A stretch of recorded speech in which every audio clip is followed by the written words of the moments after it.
I wish the deuce people would get these things right.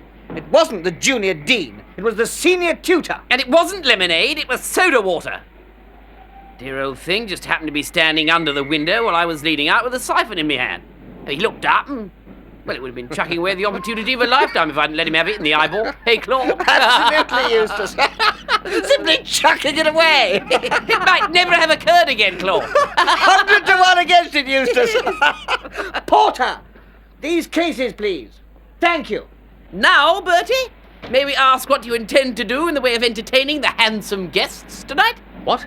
Oh, well, my idea was to have a bite of dinner at the flat. Fine. And afterwards? Afterwards? Well, I thought we might chat of this and that, don't you know? And then, well, it struck me that you would possibly like to turn in early and have a good night's rest. A good night's rest? Well, yes, with your train going at 10 tomorrow and whatnot. Oh, it's pitiful, isn't it, Claude? Absolutely. Oh, Bertie, old man. You don't for a moment imagine we're dreaming of going to bed tonight, do you? What? Oh, good heavens, no. No. We've sketched out a scenario that goes roughly like this, Bertie. After dinner, we toddle along to Ciro's for a spot of dancing. It's an extension night, isn't it? Yes, so that should see us through till about 2:30 or 3. And after that, we're bound to find some fellows who like a game of shemmy, so that should keep us out of trouble till about 6. And after that... Well, the Lord will provide, Eustace. Precisely, Claude. The Lord will provide. Yes, I think we can confidently assume that after that, the good Lord will provide. I suppose the fact of the matter is I'm not the man I was. I mean, these all-night vigils don't seem to fascinate me as they used to a few years ago. I can remember the time when I was up at Oxford, when a Covent Garden ball till 6 in the morning, with breakfast at the Hammonds and probably a free fight with a few selected costermongers to follow, seemed to me just what the doctor ordered. But nowadays, 2 o'clock is about my limit. By 2 o'clock, the twins were just settling down and beginning to go nicely. And it must have been about 9 a.m. when we finally fetched up at the flat, by which time I had bound to admit the first careless freshness was beginning to wear off a bit. In fact, I just got enough strength to say toodaloo to the twins, wish them a pleasant voyage and a happy and successful career in South Africa, and stagger to bed. The next thing I knew, Jeeves was hovering respectfully at my bedside, like an undertaker inspecting the remains. Good afternoon, sir.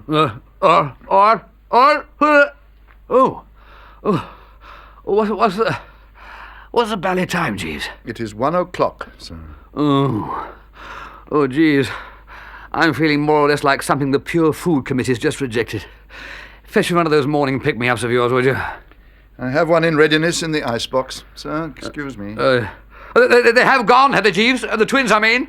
They have, sir. Oh, so they'll be leaning on the rail of the liner about now, what? Taking their last glimpse of the dear old homeland. So I would imagine, sir. Then let bells ring out, Jeeves, for God is in his heaven and all is right with the world. Sir?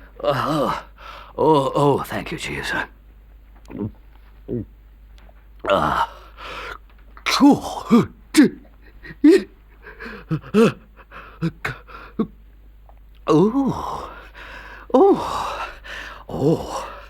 That's better. I don't know what you put in those things, Jeeves, but I feel like a giant refreshed. There are several constituents, sir. It is the Worcester sauce that gives the preparation its colour, the raw egg makes it nutritious, and the red pepper gives it its bite. You've never tried one on an Egyptian mummy, I suppose? No, sir. I have not had the opportunity for such an experiment. Well, be careful if you do. You might get a nasty shock. I will bear it in mind, sir. Righto then, Jeeves. Well, after breakfast, or possibly lunch, I shall go for a walk in the park to celebrate the departure of the twins. Very good, sir. So, lay out the gents' suiting, the quiet shirt, the knee-length underwear, and, the old Etonian spats. The spats, sir? Yes, Jeeves, the old Etonian spats. As you wish, sir. An hour later, it was a Bertie Wooster with an uplifted heart who closed his front door behind him and set off downstairs for the wide open spaces. Even the frosty look Jeeves had shot at my jazz spats could not deflate me as I thought of Claude and Eustace getting nearer and nearer to South Africa and further away from England with every passing minute. Which made it all the more of a shock as I stepped onto the street when a taxi suddenly screeched to a halt in front of me and Claude leapt out. Bertie! Great Scott, what? Hello, Bertie, old man. Feeling better than you did this morning, I hope. Claude! Why the devil aren't you on your way to South Africa? Ah, yes, Bertie. Now, that's a point I rather thought you would want to have explained. It's like this, old man. You remember that girl you introduced me to at Ciro's last night? Her name was Marion, and she's playing in that show at the Apollo at the moment. I danced with her a good deal, if you remember. Oh, Marion Warder, yes? We're soulmates, Bertie. Two hearts that beat as one. The idea of going to South Africa and leaving a girl like that in England didn't appeal to me a bit. So the long and the short of it is, I gave old Eustace the slip and slid back to see her. But Claude! Now, Bertie, if you'll excuse me, I'll just be taking my luggage upstairs. What? You're not going to stay in my flat? Where else? You wouldn't object to putting me up, Bertie. I dashed well would. Oh, no, not a sportsman like you. No, I don't believe it. Look, wait a minute, you silly ass Claude. Suppose Aunt Agatha finds out that I'm hiding you when you ought to be in South Africa. Where do I get off then? Where do you get off? Oh, you'll manage somehow, Bertie. A resourceful chap like you. Don't worry, old man, I'm sure you'll find a way. And now you must excuse me, old man. I want to go and hunt up Jeeves and get him to mix me one of those pick-me-ups of his. For some reason which I can't explain, I've got a slight headache this morning. Claude! Oh, my golly! Bertie! Eustace! Oh, my aunt! Smooth work, Bertie, smooth work. I'm sorry for poor old Claude, but there was no alternative. I eluded his vigilance at Waterloo and snaked back to town. But why? Eustace! Don't rush me, Bertie, there's a good fellow. Now, Bertie, let me say at once that I'm not a man who falls in love with every girl he sees. I suppose strong, silent would be the best description you could find for me. But when I do meet my affinity, I don't waste time. Heavens! Don't tell me you're in love with Marion Warder, too. Two? What do you mean, two? Oh, Bertie, Oh, gosh! Eustace! Lord, what on earth are you doing here? What on earth are you doing here, you mean? Have you come back to inflict your beastly society upon Miss Warder, you worm? Is that why you've come back, you toad? Well, I'm dashed. Not half as bally dashed as I am! It's a bit thick. It's confoundedly thick! It's infernally thick. Oh, well, I suppose it can't be helped. If you're here, you're here. Dash you. And the same applies to you, Eustace. May the best man win. I intend to, Claude. I intend to. Huh! I suppose every chappie in the world has black periods in his life to which he can't look back without the smouldering eye and the silent shudder. Some coves, if you can judge by the novels we read nowadays, have them practically all the time. But what with enjoying a sizable private income and a topping digestion, I'm bound to say it isn't very often I find my own existence getting a flat tire. But the days that followed the unexpected resurrection of the twins were so absolutely foul that the old nerves began to stick out of my body a foot long and curling at the ends. I imagine the fact of the matter is that we Woosters are so frightfully honest and open and all that it gives us the pip to have to deceive. I was all over Twitter, believe me. What's that, Jeeves? Merely the telephone, sir. Excuse me. Yes, madam? Good afternoon, madam. Yes, madam. Mrs. Gregson, sir? What? Right. Hello, Aunt Agatha? Bertie! Speaking, yes, absolutely, don't you know? Speaking and all that. Hello. Bertie, pray stop behaving like an imbecile and listen to me. I am uneasy. Has it ever occurred to you, Bertie, that your Uncle George might be able to see things not visible to the naked eye? Uncle George? Oh, highly probable, I should think. I mean, the old egg, well, I mean, he does shift it a bit, doesn't he? I mean, mops the stuff up to some extent, what? Well, the fact of the matter is, Bertie, he has had a shock. Uncle George? Precisely.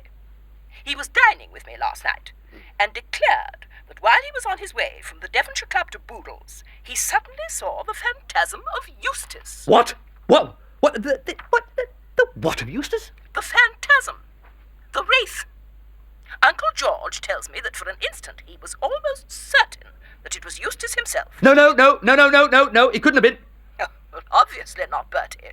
But it's all very queer and disturbing.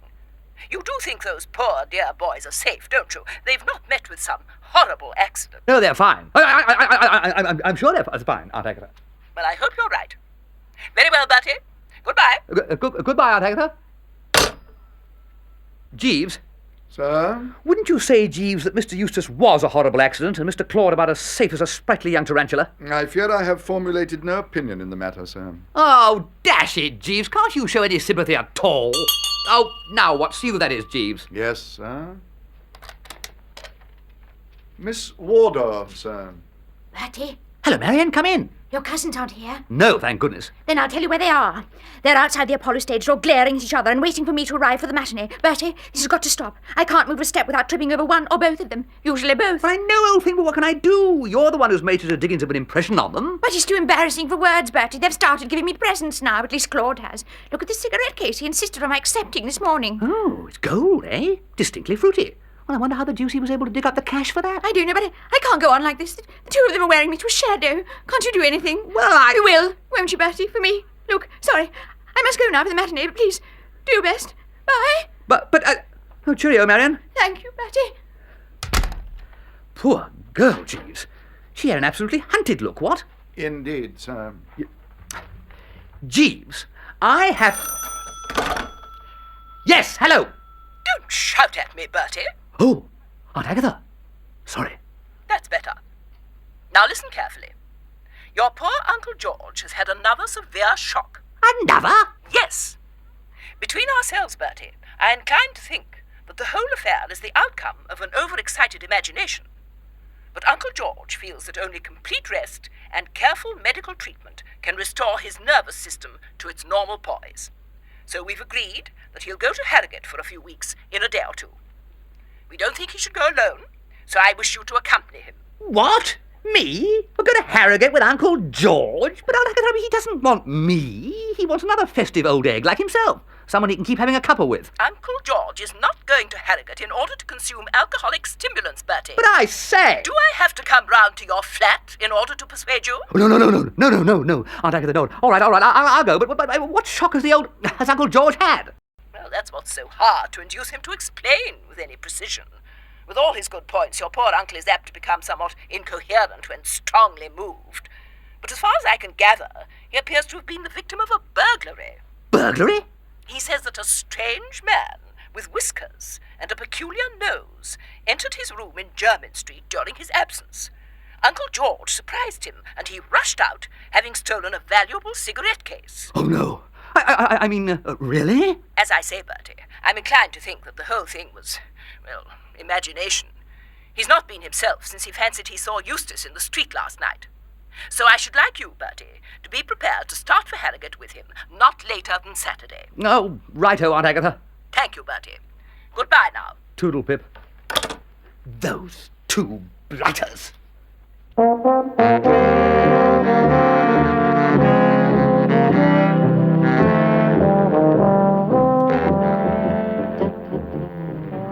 That evening, when the twins got in, I hauled up my slacks for perhaps 10 minutes on the subject of their duty to the family and whatnot. I appealed to their sense of decency and boosted South Africa with vim. I said everything I could think of to get them to go, much of it twice over. But I might as well have been talking to myself for all the attention I got. Claude was too busy ticking Eustace off for venturing out without his whiskers, while Eustace in his turn did nothing but babble on about his brother's baseness in the matter of the cigarette case. And after that, things became a trifle strained at the flat owing to the blighters not being on speaking terms anymore. And then, on Friday morning, Claude sidled up to me while I was shoving myself outside a couple of rashers and an egg. Bertie, I've, been thinking it over. What over? The whole thing. This business of staying in London when I ought to be in South Africa. It isn't fair. Dash it, Bertie, it isn't right. And the long and the short of it is, old man, I'm leaving tomorrow. You are? If you won't mind sending old Jeeves out to buy a ticket for me, yes. I'm afraid I shall have to sting you for the passage money, old man, you don't mind? Mind? That's all right, then. Oh, I say, you won't say a word about this to Eustace, will you? But isn't he going too? No, thank heaven. The idea of being cooped up on board a ship with that blighter gives me the pip just to think of it. So please, Bertie, not a word to Eustace. I say, I suppose you can get a berth all right at such short notice. Oh, rather. I'll have a word with Jeeves now.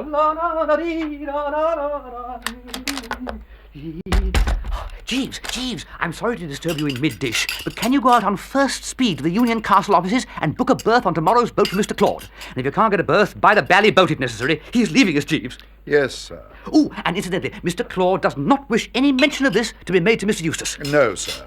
Mr. Eustace made the same proviso when he desired me to obtain a berth on tomorrow's boat for himself. What? Is he going too? So he informs me, sir. I say, this is rummy, Jeeves. I would have thought nothing short of a dynamite explosion would dislodge these two nestlers. No, sir. Well, there you are, Jeeves. Just goes to show you, doesn't it? It's interesting, I think, to see how the happy ending has been snaffled without someone, whose name I won't mention, dishing up brainy schemes or any nonsense of that sort. Sir? Well, you know what I mean, Jeeves. Many chaps in my place would have got rattled. Gone rushing about, asking people for advice and help and so forth. Very possibly, sir. But not me, Jeeves. No, sir. Brood on that, Jeeves. Very good, sir. And look forward to tomorrow, what? I will do so immediately, sir.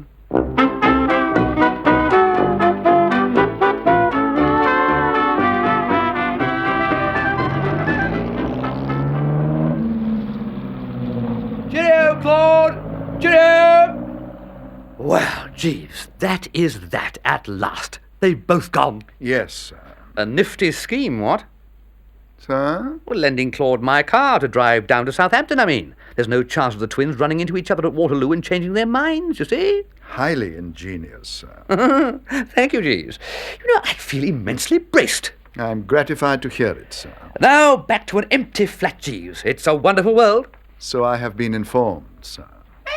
Where's Crichton Mansions, mister? What ho, little messenger boy! Even you do not offend the eye as much as you usually would. Who do you have a message for? Mr. Wooster. That's me, old lad. None other, thank you. Here you are. Oh, thank you, mister. I wonder who this is from. Great Scott! A fiver! What's this all about?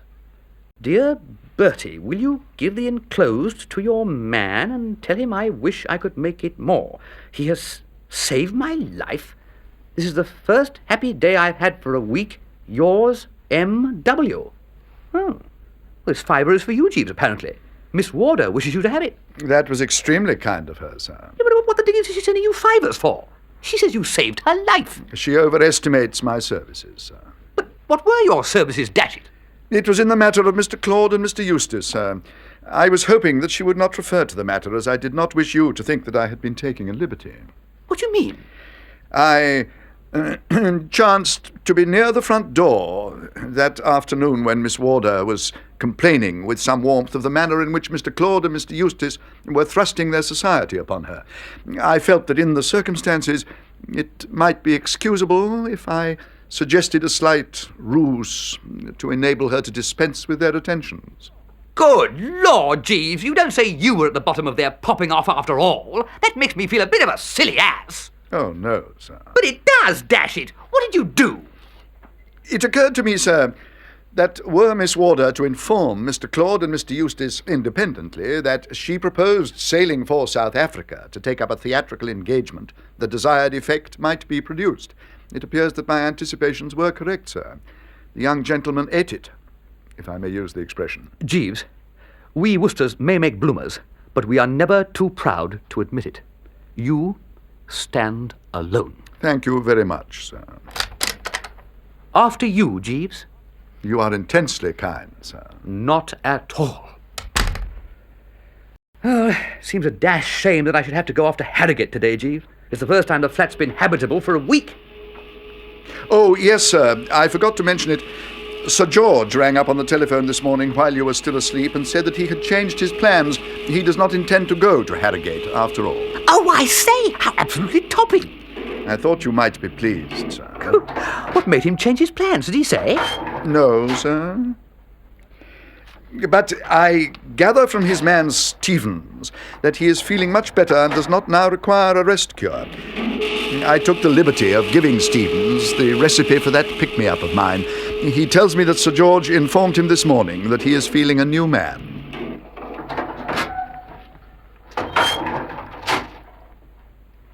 Jeeves? Sir? Jeeves, those spats, Yes, sir. you really dislike them? Intensely, sir. You don't think time might induce you to change your views, Jeeves? No, sir. I do not. All right, then. Very well. Say no more, Jeeves. You may burn them. Thank you very much, sir. I have already done so. A quiet grey is far more suitable, sir. Thank you.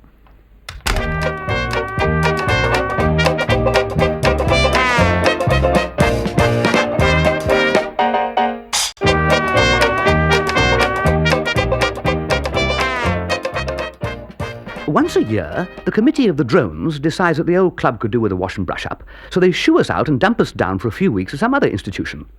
This time, we were roosting at the Senior Liberal, and personally I was finding the strain pretty fearful. I mean, when you've got used to a club where everything's nice and cheery, and where, if you want to attract a chappie's attention, you heave a bit of bread at him, it kind of damps you to come to a place where the youngest member is about 87, and it isn't considered good form to talk to anyone unless you and he were through the Peninsular War together. So it was a relief, one day after we'd been there about a week, to wander into the smoking room and spot young Bingo Little. He was lying back in an armchair with his mouth open and a sort of goofy expression in his eyes, but when I hailed him, he leapt up like a young ram and started massaging the fin with no little further. Hello, face! Bertie! Hello, ugly! Just the chap I wanted to see! Keep it quiet, Sorry! Shush! Oh, silly! Sorry! Are you keeping, Bertie, old man? Oh, tolerably topping. I say, Bingo, this club, what? It's the frozen limit. Have you lunched here yet? Oh, yes, Bertie. Eh? What do you mean? Oh, yes. Bertie, in that dashed odd manner. Oh, Bertie. Bingo, what is all this? Bertie, they have waitresses in this club. Oh, pretty girls? One of them is Bertie. Bingo! Shh! Do be quiet! I'm sorry. Really? Bingo, I know that bally look on your face. You've fallen in love again, haven't you? Oh, Bertie. Bertie. Oh, my golly, all right, spill the beans, you blighter. Apart from being a waitress, who is this bally female? Don't talk about her like that, dash it all. She's an angel. Quite, Bingo, quite. But to return to the rays, what's the problem? Oh, for goodness sake, don't bustle me, Bertie. Let me tell the story in my own way. Push along, then. Right. I love her, and, well, I want you, Bertie, old boy, if you would, to biff round to my Uncle Mortimer, Lord Bittlesham, you know, and do a bit of diplomatic work. You see, he still refuses to restore my allowance, confound him, and if anything, it must be increased and dashed quick, too. I can't marry on nothing. So you will help me, won't you, Bertie? Will I? Oh, well, look here, Bingo, I know. Why not wait a while, eh? Wait? What's the good of waiting? Well, you know what generally happens with your love affairs. They start off with a whoop and a rattle, and then something goes wrong with the works, and they end up puffing themselves out halfway down the straight. Much better tackle your uncle after the whole thing's fixed and settled, what? But, Bertie, you don't understand. It is all fixed and settled. She accepted me last night. Good Lord, that's quick work. You can't have known her a week. Ah, not in this life, no. But she has a sort of idea that we must have met in some previous existence. She thinks I must have been a king in Babylon when she was a Christian slave. Can't say I remember it myself, but there may be something in it. Great Scott! Do waitresses really talk like that? Well, how should I know how waitresses talk? Well, you ought to by now. The first time I ever met your uncle was when you wanted to marry that girl Mabel in the Piccadilly bun shop, and you hounded me to go and ask for his consent.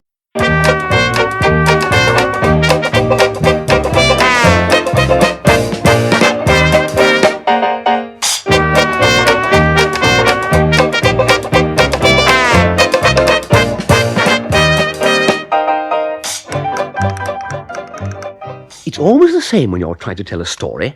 The dashed difficult problem of where to begin. I mean, if you fool about too long at the start trying to establish atmosphere and all that sort of rot, you fail to grip, and the customers walk out on you. Get off the mark, on the other hand, like a scalded cat, and your public is at a loss. It simply raises its eyebrows and can't make out what you're talking about. But I suppose the complex case of Gussie Finknottle, Madeline Bassett, my cousin Angela, my Aunt Dahlia, young Tuppy Glossop, and the cook Anatole, which I'm about to relate, may be said to have had its inception, if inception is the word I want, with that visit Aunt Dahlia, Angela, and I paid to Cannes at the beginning of June. For if I hadn't gone to Cannes, I wouldn't have met the aforementioned Bassett or bought that white mess jacket. Yes, most decidedly, Cannes was the point d'appui. Right-ho, then? Right. Let me marshal my facts. We stayed at Cannes about 2 months. And so it was that at 7:20 p.m. on July the 26th, I was standing on Victoria Station waving a fond farewell to aunt and child as they shoved off in Aunt Dahlia's car to Brinkley Court, her place in Worcestershire. Toodle-pip, Aunt Dahlia! Toodle-pip! Good evening, sir. Jeeves! Precisely, sir. I have brought the automobile to effect the conveyance of your luggage back to the flat. I say, Jeeves, that's very white of you. Very feudal. I endeavour to give satisfaction, sir. Well, I'll take that one, Jeeves. No, the small one. Well, Jeeves, what news on the Rialto? Anyone been phoning or calling or anything during my apse? Mr. Finknottle, sir, has been a frequent caller. What? Mr. Finknottle? Yes, sir. You don't mean Mr. Finknottle? Certainly, sir. The car is over here. Ah, yeah. Are you sure you got the name correctly, Jeeves? Finknottle? Indubitably, sir. Well, I'm blowed. I'm blowed, Jeeves. So I understand, sir. It must be 5 years since Gussie was in London, Jeeves. He makes no secret of the fact that the place gives him the pip. But until now, he's always stayed glued to the country, covered with moss and completely surrounded by newts. I beg your pardon, sir? Newts, Jeeves. Newts. Mr. Finknottle has a strong newt complex. Well, you must have heard of newts, Jeeves. Those little sort of lizard things that charge about in ponds. Oh, yes, sir. The aquatic members of the family Salamandridae, which constitute the genus Molgi. Near enough. Well, Gussie's always been a slave to newts. He used to keep them at school. I believe young gentlemen frequently do, sir. I'm inclined to think there must be some mistake, and that this bird who was bobbed up is some different variety of Finknottle. The chap I know wears horn-rimmed spectacles and has a face like a fish. How does that check with your data? The gentleman who came to the flat wore horn-rimmed spectacles, sir? And looked like something on a slab? Possibly there was a certain suggestion of the piss kind, sir. Well, then it must be Gussie, I suppose. But what on earth brought him up to London? I am in a position to explain that, sir. Mr. Finknottle confided to me his motive in visiting the metropolis. He came because the young lady is here. Young lady, Jeeves? Yes, sir. You don't mean he's in love? So he informs me, sir. Well, I'm dashed. I'm really dashed. I positively am dashed, Jeeves. I mean to say a joke's a joke, but there are limits. Gussie falling a victim of the divine pea. Yes, sir. He's been haunting my flat, you say? Yes, sir. Needed a touch of friendly advice, no doubt. Precisely, sir. Well, it must have been a nasty jar for the poor perisher when he found I wasn't there, Jeeves. No, sir. No? No, sir. Mr. Finknottle did not call to see you, sir. It was I with whom he was desirous of establishing communication. You? But I didn't know that you'd ever met him. I had not had that pleasure until he called here, sir. But it appears that your friend, Mr. Sipperley, a fellow student of whose Mr. Finknottle had been at the university, recommended him to place his affairs in my hands. Ah, I see it all now, Jeeves. The mystery's conked. You're acting for him. Exactly, sir. So what's his trouble? I think it could best be described as a rooted diffidence, sir, which becomes especially pronounced in the company of the young lady. Mr. Finknottle informs me that each time he endeavours to formulate a proposal of marriage, his courage fails him. I see. And yet if he wants this female to be his wife, he's got to say so, what? I mean, only civil to mention it. Precisely, sir. Well, I suppose this was inevitable, Jeeves. I shouldn't think the poor fish has spoken to a girl for years. What a lesson this is to us not to shut ourselves up in country houses and stare into glass tanks.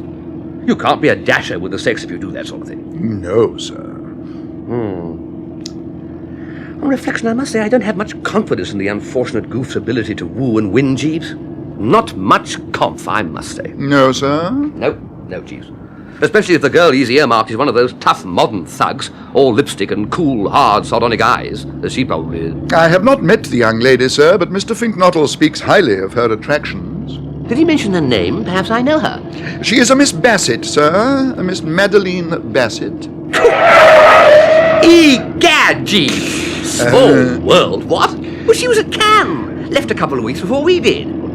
Indeed, sir? Yes, she and my cousin Angela struck up one of those effervescent friendships which girls so often strike up, if you know what I mean. No, sir.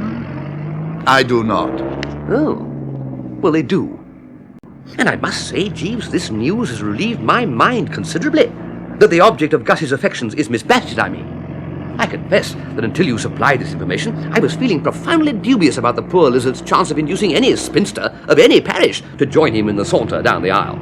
You will agree with me that he's not everybody's money. There may be something in what you say, sir. But Miss Bassett, Jeeves, is a different proposition. He's just the sort of chap a girl like Miss Bassett might scoop in with relish.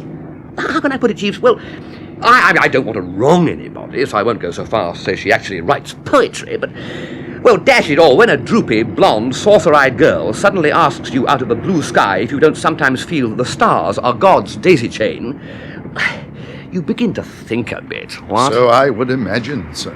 Absolutely. She's just the type for a dreamy, soulful bird like Gussie. If he can somehow be induced to get the low, burning words off his chest, they should hit it off like ham and eggs. I am most gratified to hear it, sir. Yes, Jeeves, in fine, this is a good thing and one to be pushed along with the utmost energy. Strain every nerve, Jeeves. Very good, sir. I will give the matter my immediate attention. Righto, Jeeves. Oh, here we are. Oh, Yes, sir. thank you, Jeeves. Now, up to this point, as you will doubtless agree, what you might call a perfect harmony had prevailed. Friendly gossip between employer and employed, and everything as sweet as a nut. But shortly after our return to number 6A Crichton Mansions, Berkeley Street, W, I regret to say there was an unpleasant switch. The first intimation I had that things were about to hot up was a pained and disapproving cough from the neighbourhood of the carpet. For I should explain, while I was toweling the torso after a much-needed rinse and gradually climbing into the vest, the shirt, the tie, and the knee length, Jeeves was down on the lower level, unpacking my effects. He was holding, at arm's length, a white object, or more exactly, a white mess jacket with brass buttons. Sir? Oh, yes, Jeeves? Something on your mind? Yes, sir. I fear that you inadvertently left Cannes in the possession of a coat belonging to some other gentleman, sir. No, Jeeves. The object under advisement is mine. I bought it out there. You wore it, sir? Every night. This year it's all the rage. Should I say tout ce qu'il y a chic, to attend binges at the casino in gents' ordinary evening wear trouserings, topped to the north by just such a mess jacket as you see before you? But surely, sir, you are not proposing to wear the garment in England? I anticipate a great popular success for this jacket. It is my intention to spring it on the public tomorrow night at Pongo Twistleton's birthday party, where I confidently expect it to be one long scream from start to finish. But, sir... Jeeves, this disposition of yours to dictate to the hand that feeds you has got to be jolly well checked. No argument, Jeeves, no discussion. Whatever fantastic objection you may have taken to it, I wear this jacket. Very good, sir. Right-ho, Jeeves. Dash the fellow.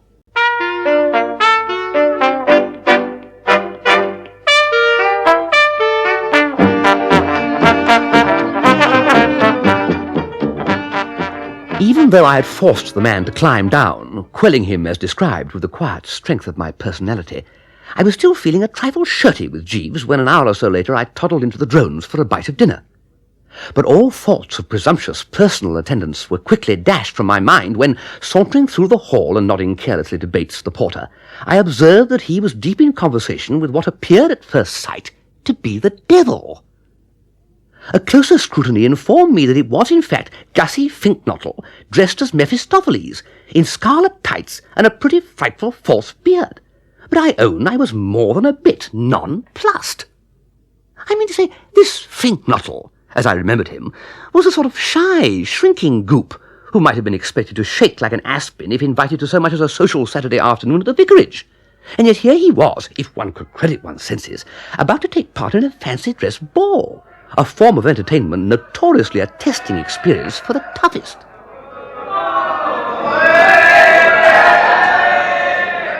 Gussie, what on earth are you doing here? Oh. Hello, Bertie. I didn't know you were a member of the drones. No, quite. I'm a guest of Sippy's. I just popped in to ask him how he thought I looked, but he doesn't seem to be here. How do you think I look, Bertie? Oh, frankly, Gussie, perfectly foul. Well, yes, well, however, anyway, you're off for an evening's pleasure. Pleasure? Well, aren't you looking forward to this rout or revel? Oh, I suppose it'll be all right, Bertie. Well, come into the smoking room for a spot. A quick orange juice, perhaps. I must be off in a minute, though. I was just getting Bates to call me a cab. Well, come on, then we can watch out for it from the window. Well, Gussie, old leper, I've been hearing all about you, and I should like to begin by saying that in my personal opinion, Miss Madeline Bassett is, a charming girl. A winner, and just the sort for you. You don't know her, Bertie? Well, certainly I know her. What beats me is how you do. Where did you meet? She was staying at a place near mine the week before last, and I met her out for a walk with her dog. The dog had got a thorn in its foot, and when she tried to take it out, it snapped at her. So, of course, I had to rally round. Well, you extracted the thorn? Yes. And fell in love at first sight? Yes. Well, dash it, you rabbit, with a thing like that to give you a send-off, why didn't you cash in immediately? Oh, I hadn't got the nerve, Bertie. Oh. Well, so what happened then? Oh, we talked for a bit. What about? Oh, birds. Birds? What birds? The birds that happened to be hanging around. And the scenery and all that sort of thing. She said she was going to London and asked me to look her up if I was ever there. And after that you didn't so much as press her hand? No. Oh, no. Of course not. Well, we must see what can be done. Things may brighten. At any rate, Gussie, you will be glad to learn that I am behind you in this enterprise. You have Bertram Wooster in your corner. Thanks, man, thanks. And Jeeves, of course, which is the thing that really matters. Jeeves? Yes. A mastermind, Bertie. Really? Yes, of course. I say, anything wrong, Bertie? Oh, no. A lesser man might be slightly nettled by your implication that Bertram Wooster is a cipher in his own house, and the only member of the household with brains and resource is Jeeves. But the whole point about Woosters is that they are not lesser men. Bertie, what's the matter? Have you and Jeeves had a row? What? No, not a bit, not at all. No, not a bit. And now, Gussie, harking back to your problem, tell me, what, if anything, has this Jeeves been doing about it? He's been giving the position of affairs a lot of thought, Bertie. Oh, he has he? Oh, yes. It's on his advice that I'm going to this dance. What? Well, she's going to be there, and Jeeves considered I ought to go. Oh, look, there's my taxi. That's not yours. So, this is Jeeves's idea, is it? And why are you not going as a Pierrot, may I ask? Like every other well-bred Englishman? Why this break with the grand old tradition? Well, Bertie, Jeeves particularly wanted me to go as Mephistopheles. Oh, he did he? He specifically recommended that costume? Yes. Ah! Eh? Nothing. Just... Ah! I find that pretty dashed ironical, I must say. Tell me, Gussie, why Mephistopheles? Well, it's a matter of psychology, Jeeves said. He's a great believer in the moral effect of clothes, and he thinks I might be emboldened in a really striking costume. Uh-huh. And are you? Well, to be absolutely accurate, Bertie, old man, no. No, Gussie, no. As one who threw ink darts at you and vice versa, that is to say, a very old friend, take my advice, don't go within a mile of this binge. But it's my last chance of seeing her, Bertie. She's off tomorrow to stay with some people in the country. Besides, you don't know. Don't know what? This idea of Jeeves's won't work. In a striking costume like Mephistopheles, I might easily pull off something pretty impressive. Well, colour does make a difference. Look at newts. I mean, during the mating season, the male newt is brilliantly coloured. It helps him a lot. But you aren't a male newt. I wish I were. Do you know how a male newt proposes, Bertie? He just stands in front of the female newt, vibrating his tail and bending his body in a semicircle. I could do that on my head. No, you wouldn't find me grousing if I were a male newt. But if you were a male newt, Madeline Bassett wouldn't look at you. Not with the eye of love, I mean. She would if she were a female newt. But she isn't a female newt. No, but suppose she was. Well, if she was, you wouldn't be in love with her. Yes, I would if I were a male newt. Oh, look, I have a feeling this discussion has reached saturation point. And anyway, Gussie, the salient point that emerges from all this is that you are booked to appear at a fancy dress ball. And I tell you out of my riper experience of fancy dress balls that you will not enjoy yourself. It isn't a question of enjoying myself, Bertie. I wouldn't go. I must go. I keep telling you she's off to the country tomorrow. Oh, look, there's my cab now, Bertie. I must pop off. But Gussie! No, I must go. So long, Bertie. Cheerio, man. So long. Bye. Cheerio. And giving me the sort of weak smile Roman gladiators used to give the emperor before entering the arena, Gussie trickled off.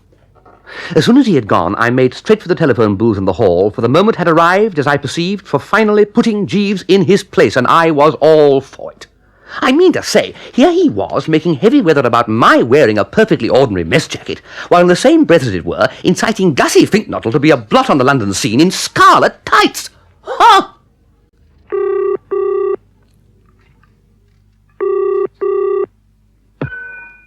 Jeeves? Sir? Jeeves, I've just been having a chat with Mr. Finknottle, and he's been telling me about this Mephistophelian scheme of yours. Yes, sir. Now, let me get this straight.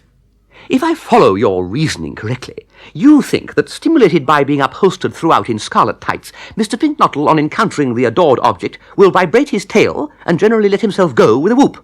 I am of the opinion that he will lose much of his normal diffidence, sir. Well, I don't agree with you, Jeeves. No, sir. No. Jeeves, may I speak frankly? Certainly, sir. What I have to say may wound you. Not at all. Finknottle, sir? Well then, not to put too fine a point on it, I consider that of all the dash silly, drivelling ideas I ever heard in my puff, this is the most blithering and futile. Sir? It won't work. Not a chance. Sir? All you have done is to subject Mr. Finknottle to the nameless horrors of a fancy dress ball for nothing. Sir? And this is not the first time this sort of thing has happened. Sir? To be quite candid, Jeeves, I have frequently noticed before now a tendency or disposition on your part to become... what's the word? I could not say, sir. Eloquent. No, it's not eloquent, no. Elusive. No, it's not elusive. No, it's on the tip of my tongue. No, it begins with an E and means being a jolly sight too clever. Elaborate, sir? That is the exact word I was after. Thank you, sir. Too elaborate, Jeeves. That is what you are frequently prone to become. Your methods are not simple, not straightforward. You cloud the issue with a lot of fancy stuff that is not of the essence. All that a non-starter like Gussie needs is the elder brotherly advice of a seasoned man of the world. So what I suggest is that from now onwards you leave this case to me. Very good, sir. I shall no doubt think of something quite simple and straightforward, yet perfectly effective ere long. No doubt, sir. Right-ho, Jeeves. Good night, then. Good night, sir.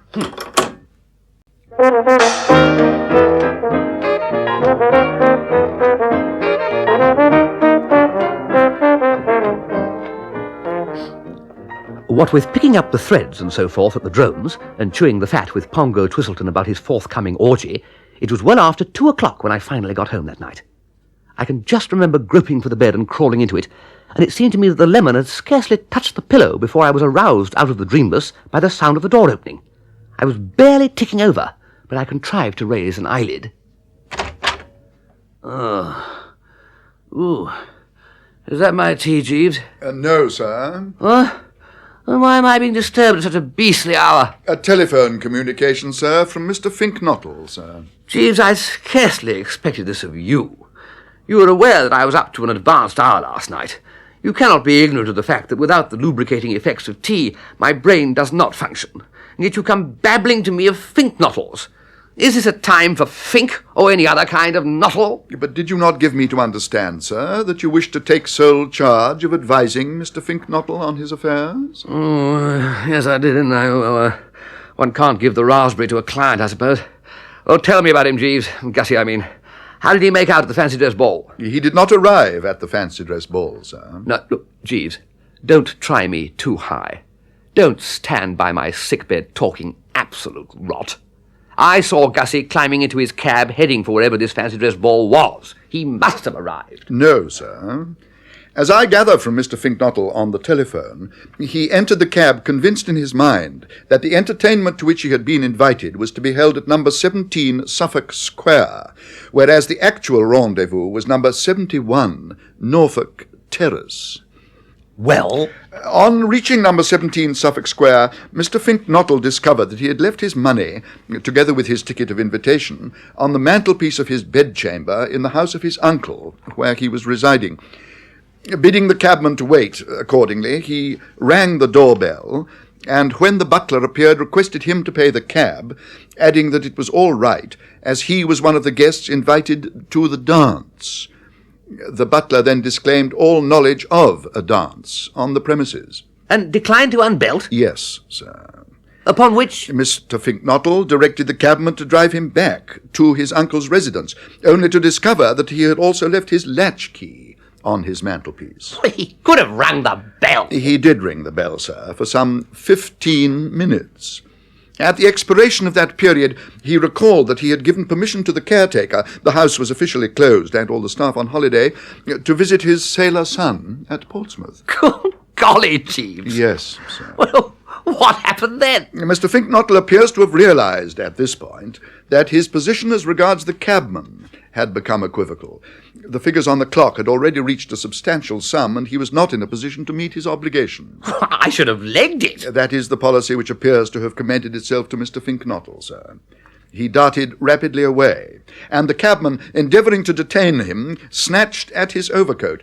Mr. Finknottle contrived to extricate himself from the coat, and it would seem that his appearance in the masquerade costume beneath it came as something of a shock to the cabman. Mr. Finknottle informs me that he heard a species of whistling gasp, and, looking round, observed the man crouching against the railings with his hands over his face. Mr. Finknottle thinks he was praying.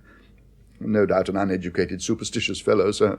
What on earth did you do after that? Eventually, after a trying night, Mr. Finknottle was apprehended by a member of the Metropolitan Police Force, and... What?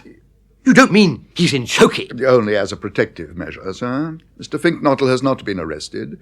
He has just telephoned to inquire whether you could go round to the police station with a set of clothes for him. Well, yes, of course. We don't want him parading London in scarlet tights during the day as well. No, sir. Gussie awakes my coming, does he? Yes, sir. Then you'd better lay out an extra suit of clothes for him. Very good, sir. Right-o, Jeeves.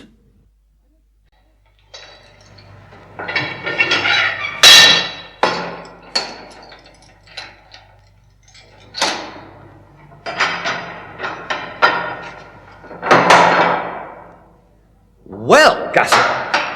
Hello, Bertie. What ho? What ho?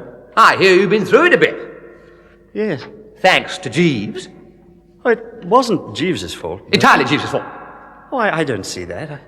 I forgot my money and latchkey. And now you better forget Jeeves, Gussie.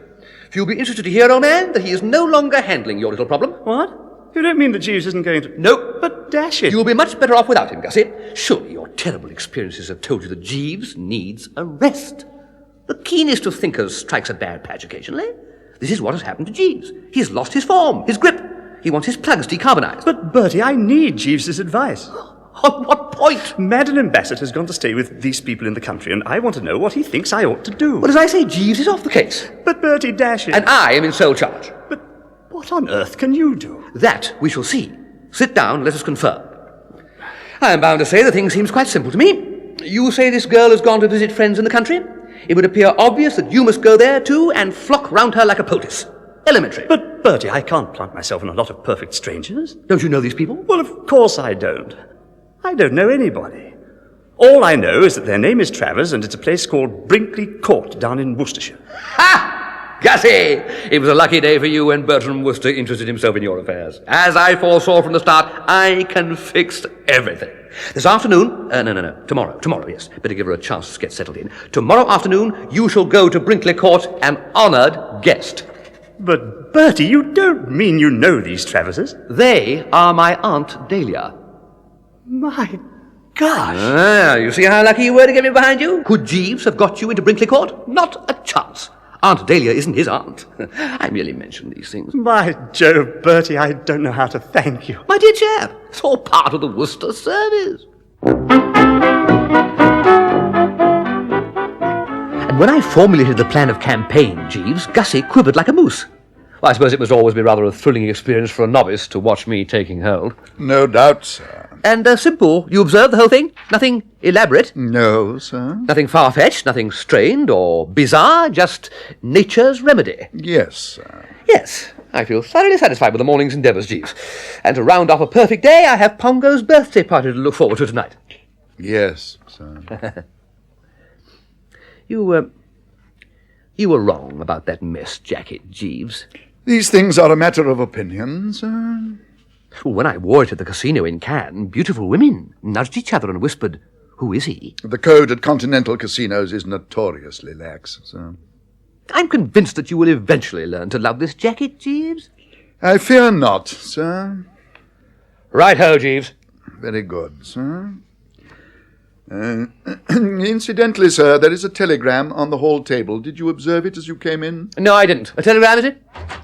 Right-ho, Jeeves. I can handle this. Very good, sir.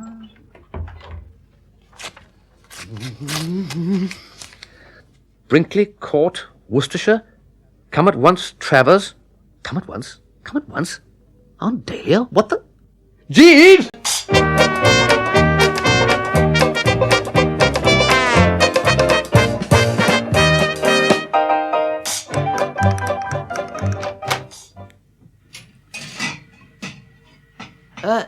Jeeves?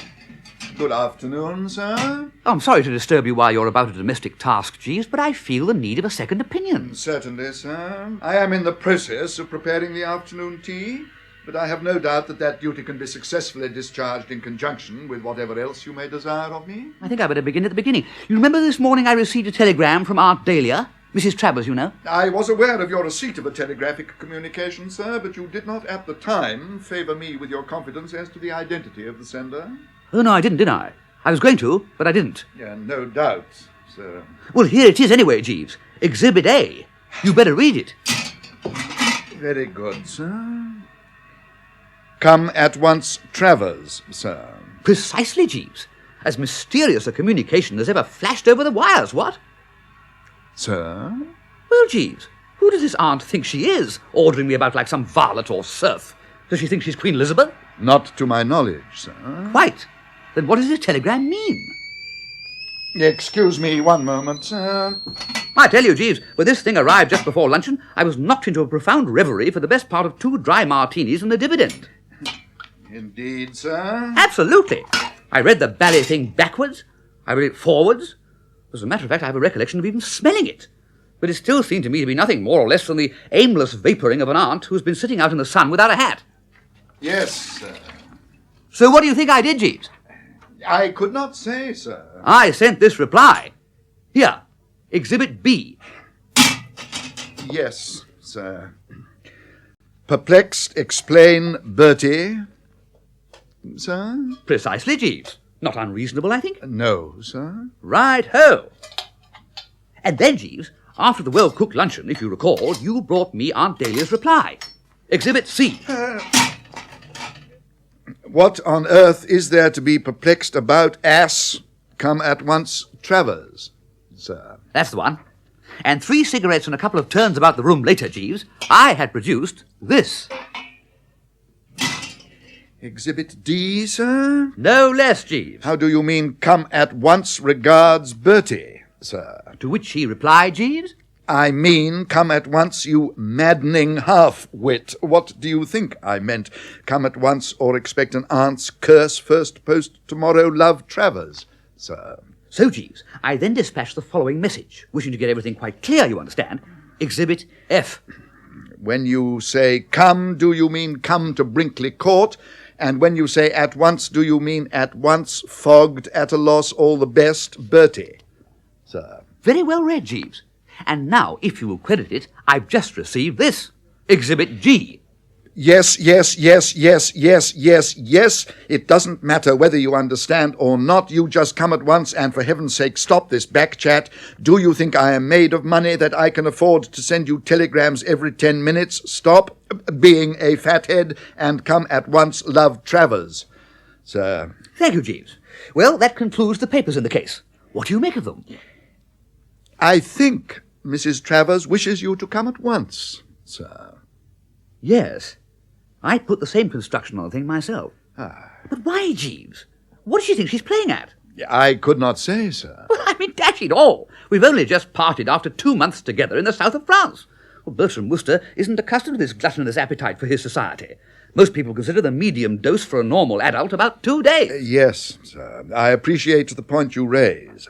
Nevertheless, Mrs. Travers appears very insistent. I think it would be as well to acquiesce in her wishes. Pop down, you mean? Precisely, sir. Well, I'm certainly not going to do that.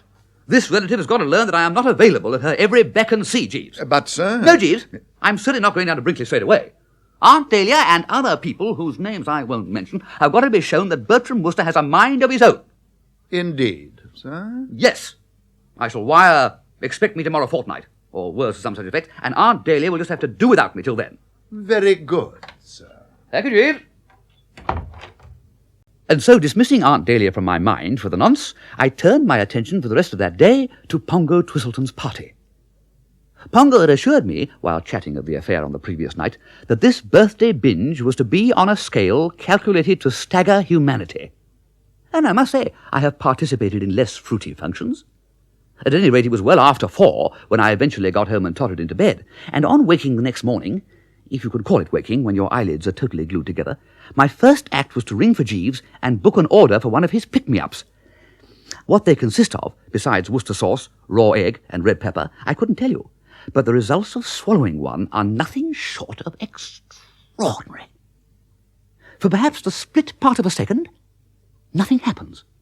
It is as though all nature waited breathless. Then suddenly, It is as if the last trump had sounded and Judgment Day set in with unusual severity. Bonfires burst out in all parts of the frame. The abdomen becomes heavily charged with molten lava, and the subject is aware of something resembling a steam hammer striking the back of his head. During this phase, the ears ring loudly, the eyeballs rotate, and there is a tingling about the brow. And then, just as you are feeling you ought to be ringing up your lawyer and see that your affairs are in order before it is too late, the whole situation seems to clarify. The eyeballs simmer down. The ears cease to ring. Birds twitter.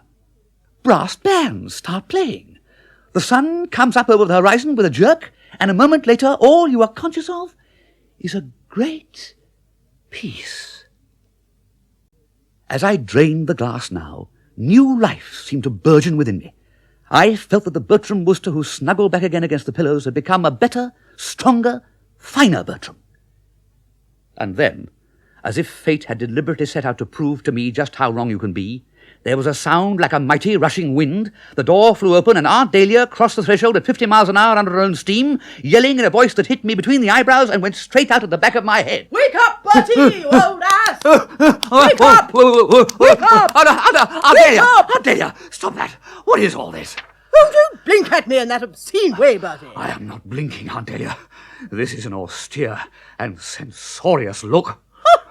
I wonder, my lad, if you have the faintest conception how perfectly loathsome you look. A cross between an orgy scene in the movies and some low form of pond life. I suppose you were out on the tiles last night. I attended a social function, yes. Pongo Twistleton's birthday party. I couldn't let Pongo down. Noblesse oblige. Well, get up and dress. I'm sorry, Aunt Dahlia, but for a moment just then I thought you said get up and dress. I did. Jeeves! Jeeves! Another dynamite special! I just had a beastly shock! I have one in readiness, sir. Good, we'll bring it in stanza. Now, what was that again, Aunt Dahlia? I said get up and dress. But... Sir. Oh, thank you, Jeeves. Oh, good morning, Jeeves, me old hearty. Good morning, madam. Oh, thank you, Jeeves. That touched the exact spot. Very good, sir. Now, Aunt Dahlia, please explain yourself.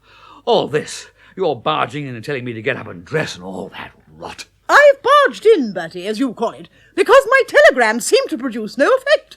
And I told you to get up and dress because I want you to get up and dress. I've come to take you back with me. I like your crust, wiring that you would come next year or whenever it was. You're coming now. There's man's work for you to do at Brinkley Court. Be ready to the last button in 20 minutes. What? I can't possibly be ready to any buttons in 20 minutes. I'm still feeling awful. Well, I suppose it's only humane to give you a day or two to recover. All right, then. I shall expect you on the 30th at the latest. Oh, dash it all, what is all this, Aunt Dahlia? How do you mean a job? Why a job? What sort of job? What job would Well, I I tell you, if you'll only stop talking for a minute.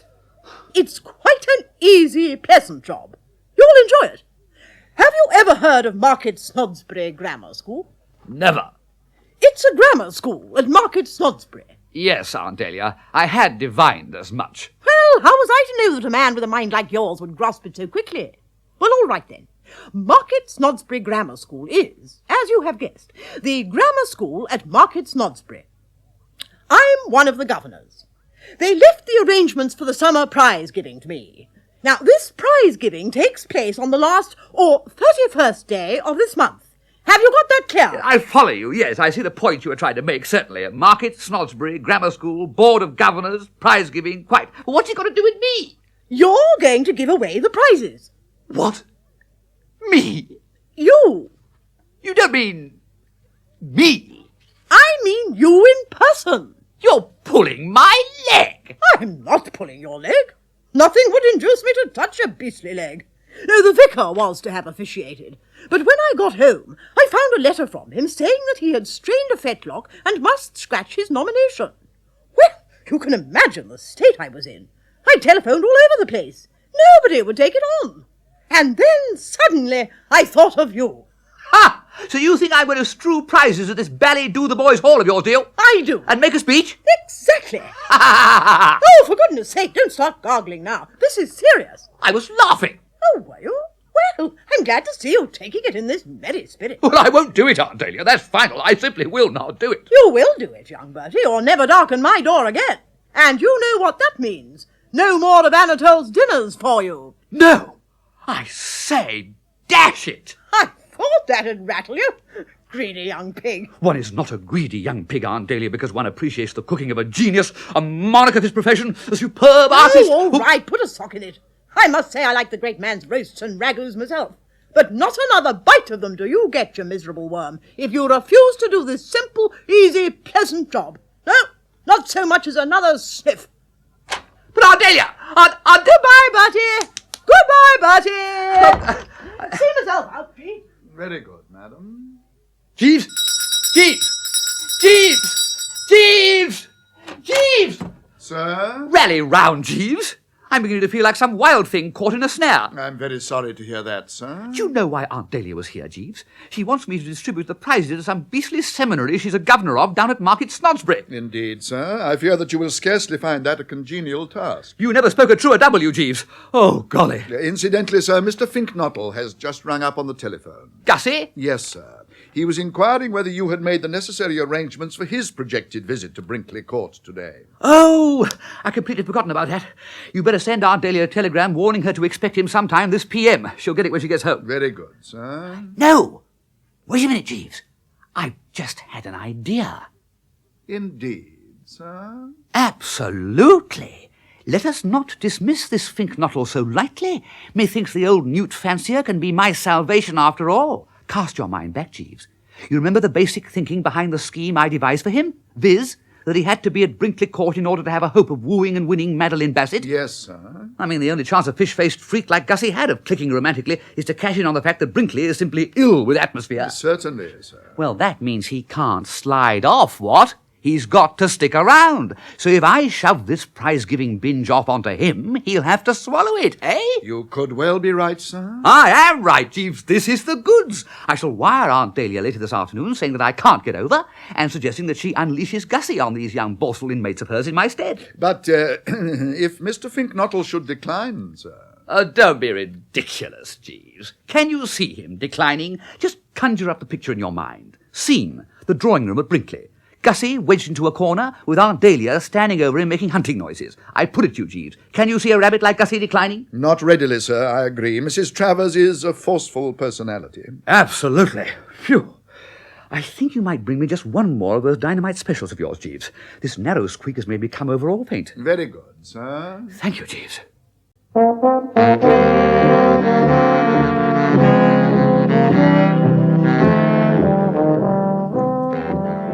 I suppose it must have taken Aunt Dahlia 3 hours or so to get back to Brinkley, because it wasn't till well after lunch that her telegram arrived. It read like a telegram that had been dispatched in a white-hot surge of emotion some 2 minutes after she had read mine, as follows. I'm taking legal advice to ascertain whether strangling an idiot nephew counts as murder. If it doesn't, look out for yourself. Consider your conduct frozen limit. What do you mean by planting your loathsome friends on me like this? Do you think Brinkley Court is a leper colony, or what is it? Who is this pink bottle? Love Travers. I had expected some such initial reaction. I replied in temperate vein. Not bottle, not all. Regards, Bertie. I had staked all on Gussie making a favourable impression on his hostess, basing my confidence on the fact that he was one of those timid, obsequious, teacup-passing, thin bread-and-butter-offering yes-men whom women of my Aunt Dahlia's type nearly always like at first sight. That I had not overrated my acumen was proved by her next in order, which I was pleased to note assayed a markedly larger percentage of the milk of human kindness, as follows. Well, this friend of yours has got here, and I must say that for a friend of yours he seems less subhuman than I had expected. A bit of a pop-eyed bleater, but on the whole clean and civil, and certainly most informative about newts. Am considering arranging series of lectures for him in neighbourhood. All the same, I like your nerve using my house as a summer hotel resort, and shall have much to say to you on subject when you come down. Expect you 30th. Love, Travers. To this I riposted, on consulting engagement book, find it impossible come Brinkley Court. Deeply regret, toodaloo, Bertie. Hers in reply struck a sinister note. Oh, so it's like that, is it? You and your engagement book, indeed. Deeply regret my foot. Let me tell you, my lad, that you will regret it a jolly sight more deeply if you don't come down. Deeply regret Brinkley Court, 100 miles from London, as unable hit you with a brick. Love, Travers. I then put my fortune to the test to win or lose it all. It was not a moment for petty economies. I let myself go regardless of expense, as follows. No, but dash it, listen. Honestly, you don't want me. Get Finknuttle distribute prizes. A born distributor who will do you credit. Confidently anticipate Augustus Finknuttle as Master of Revels on 31st inst. Would make genuine sensation. Do not miss this great chance, which may never occur again. Tickety-tonk, Bertie. There was an hour of breathless suspense, and then the joyful tidings arrived. Well, all right. Something in what you say, I suppose. Consider you treacherous worm and contemptible spineless cowardly custard that have booked Spink Bottle. Stay where you are, then, and I hope you get run over by an omnibus. Love, Travers. The relief, as you may well imagine, was stupendous. A great weight seemed to have rolled off my mind. It was as if somebody had been pouring Jeeves's pick-me-ups into me through a funnel. At the Drones that night I was so gay and cheery that there were several complaints. When I got home and turned into the old bed, I fell asleep like a little child within 5 minutes of inserting the person between the sheets. And in the bath the next morning I chanted like a bally lark. Excuse me, sir. I am sorry to disturb you. Not at all, Jeeves. Disturb away. Thank you, sir. A telegram has just arrived. What? A telegram? Exactly, sir. Not another? Oh, my golly! Aunt Dahlia hasn't changed her mind, has she? Or Gussie hasn't legged it during the night down a water pipe? Well, open it and see, Jeeves. Very good, sir. Would you wish me to read the communication, sir? Yes, Jeeves, yes, go on! Yes, sir. Angela and young Glossop have broken off engagement. Row over shark. Come at once. Travers, sir. What? My cousin Angela and Tuppy Glossop? Broken off their engagement? So it would appear, sir. Oh, I say. Did you say row over shark? What shark? I would not care to hazard a conjecture, sir. Mrs. Travers does not specify any particular species of the Elasmobranchii class of fishes. Well, the only shark I know is the one that nearly inhaled Angela last month at Cannes. Sir? Oh, she was aquaplaning, you know, and fell off her board, only to be attacked by a great beastly shark. Most unpleasant, sir. I'll say, Jeeves, I'll say. According to Angela, the fishy denizen kept snapping at her ankles virtually without cessation, so that by the time she'd been hauled back onto the boat, she felt more like a salted almond at a public dinner than anything human. However, we are drifting from the point, Jeeves, which is that the Angela Tuppy romance seems to have suffered a rift or rupture on account of this marine marauder. And what I ask myself is, why? I could not say, sir. Well, of course you couldn't. Don't be an ass, Jeeves. No, sir. Well, anyway, what this means is that we shall have to go down to Brinkley today after all. Aunt Dahlia is obviously all over Twitter, and my place is at her side. Very good, sir. I must say this has come as a great shock to me, Jeeves. No doubt, sir. A very great shock indeed. Angela and Tuppy. Tut, tut. Why, they seemed like paper on the wall. Life is full of sadness, Jeeves. Very true, sir. Righto, then. Well, you better start preparing breakfast. I shall be with you in a trice. Very good, sir. Righto, Jeeves, righto. I bunged my foot sedulously on the accelerator all the way down to Brinkley Court that afternoon, for I wanted to get to Aunt Dahlia with all possible speed. As I've said before, I'm fond of the old ancestor in spite of everything, and I knew she had always looked with kindly approval upon the projected match between her daughter Angela and young Tuppy Glossop, and would be as sick as mud to have had this wholly unforeseen severing of diplomatic relations popping up at her through a trap. On my arrival at Brinkley, however, she was nowhere to be found, and it was some 10 minutes before I eventually ran her to earth in the rose garden, where she was clipping the flora with a goodish amount of vim and elbow work. I could see at a G that the unfortunate affair had got in amongst her in no uncertain manner, for her usually cheerful map was clouded, and the genial smile conspicuous by its A. She looked like an aunt who had just bitten a bad oyster. Ah, Bertie. Decent of you to rally round. Oh, my place was by your side, Aunt Dahlia. Bad show, this, my dear old flesh and blood. I'm afraid you're having a sticky time. You must be worried. Worried is right. Haven't had a peaceful moment since I got back from Cannes. Mind you, I have an idea that this Spink Bottle of yours is going to be good. If only he can keep off newts. Has he been talking about newts? He has. Fixing me with a glittering eye like the ancient mariner. But if that was the worst I had to bear, I wouldn't mind. No, what I'm worrying about is this infernal quarrel between Angela and young Glossop. Oh, yes. Sharks. Correct. Or rather, one individual shark. The brute that went for Angela at Cannes. You remember Angela's shark, Bertie? Certainly. A man of sensibility does not forget about a cousin nearly being chewed by monsters of the deep. I remember the whole incident vividly.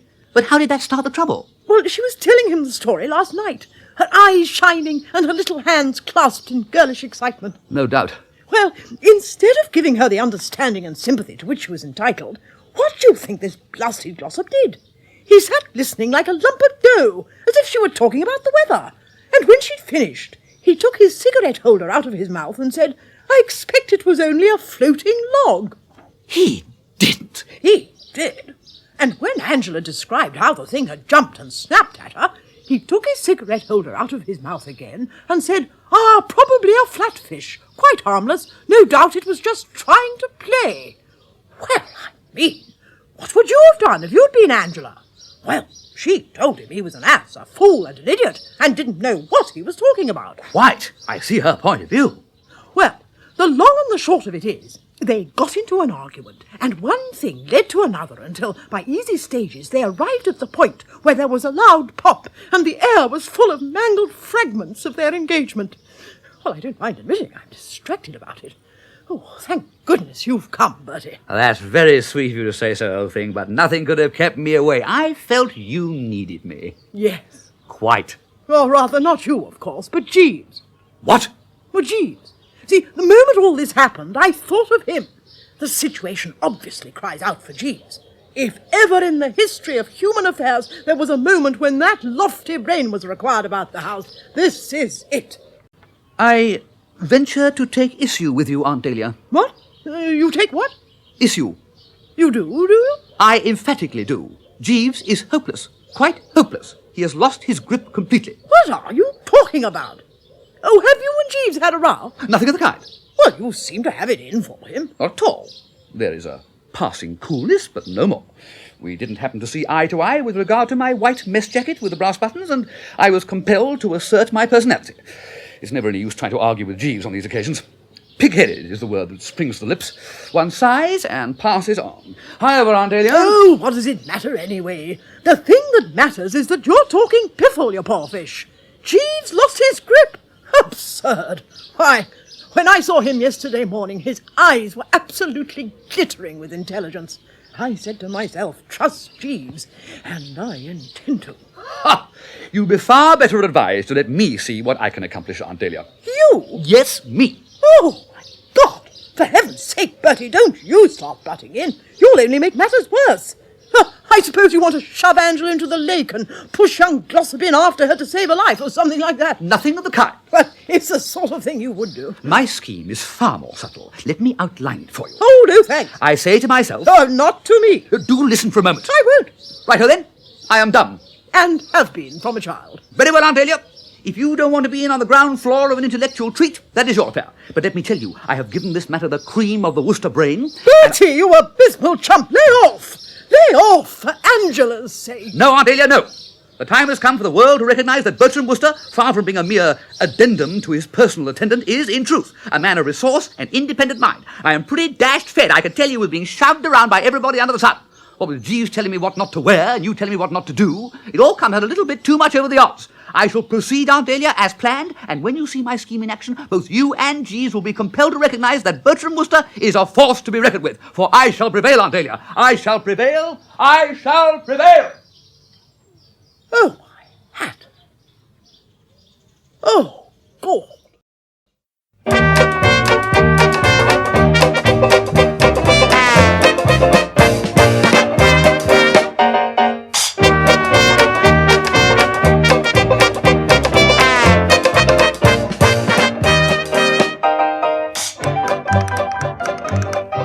Think, Jeeves.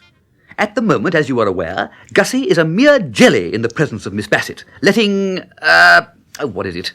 It's a phrase of yours, letting something do something. What is it?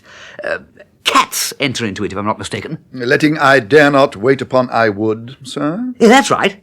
But how about the cats? Like the poor cat i' the adage, sir. Exactly. It beats me how you think up these things, Jeeves. Anyway, that is Gussie's position. He cannot bring himself up to scratch, but put him in romantic surroundings like Brinkley Court, and who knows what'll happen, Jeeves. Great lovers through the ages have fixed up the preliminary formalities at Brinkley. Indeed, sir. Absolutely. And besides, ask yourself how much more ginger he'll have in a week or so after he and the Bassett have been helping themselves to sausages out of the same dish day after day at the breakfast sideboard. Cutting the same ham, ladling out communal kidneys and bacon. Oh, golly, Jeeves. Sir? I've had one of my ideas. You heard me mention sausages, kidneys, bacon and ham. Most distinctly, sir. Well, there must be nothing of that. It's fatal. The wrong note entirely. I must warn Gussie without delay. What he's got to do is to create in this girl's mind the impression that he is pining away for love of her. This cannot be done by wolfing sausages. There is much in what you say, sir. Very well, then. Take a telegram. Think Nuttall, Brinkley Court, Market Snosbury, Worcestershire. Lay off the sausages. Avoid the ham. Bertie. Send it off, Jeeves, instanter. Very good, sir. Thank you, Jeeves. So there you have it. My initial realization that the one infallible method of indicating to a girl that you love her is to shun the foodstuffs. As I motored down to Brinkley the following afternoon, it seemed to me that I might bear this in mind when formulating my plans for rendering everything hotsy-totsy once more between Angela and Tuppy. And so, on arrival at Brinkley, as related, I immediately sought out Aunt Dahlia in order to learn what had caused the outbreak of hostilities on that front. As she told the story, it was quite clear that Tuppy had made a complete ass of himself. But Bertram is nothing if not broad-minded, so before putting on the black cap, I scoured the garden for the fellow in order to get a second opinion. He was sitting on a step when I found him, moodily bunging stones at a flower pot.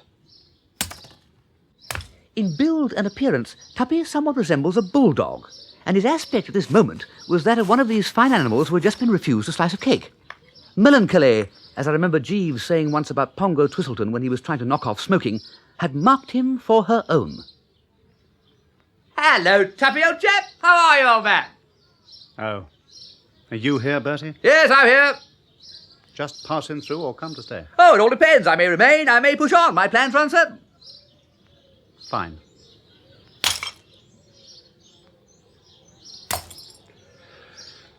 Bertie, Hello. shall I tell you something? Certainly, old bird. I was just beginning to feel the scene could do with a bit more dialogue. Angela and I, we've bust up. I know. Some little friction, I gather, in Ree the shark that tried to make a light lunch of Angela at Cannes. Yes. I said it must have been a flatfish.